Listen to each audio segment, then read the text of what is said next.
Hello everyone, good morning. এখন বাজে 8:30 আর আমার মেয়ে দেখবে রেডি টেডি হয়ে ঘরে দুয়ারে বসে আছে। ড্রয়িং ক্লাস আছে না, আজকে রবিবার, ওর পাপা নিয়ে যাবে।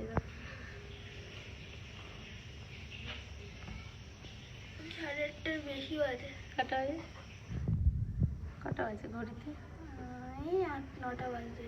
হ্যাঁ, 8:30 বাজে, তো ঘড়ি ঠিক নেই। এবার ওর পাপা নিয়ে যায়, তাই রেডি হয়ে সকালবেলা বাবা একটা ডাব দিয়ে গেছে, ডাবের জলটা খেয়েছে, খালি খেয়ে একা একা কেটে খেয়ে তারপরে রেডি হয়ে এখানটায় বসে আছে। ওর বাবা কখন আসবে, তারপরে মানে 9:45-9টার সময় ড্রয়িং, তো 8:30-9:45 এখান থেকে যায়। গেঞ্জিতে দাগ লাগাবে না, হ্যাঁ, নতুন গেঞ্জি পরে যাচ্ছে।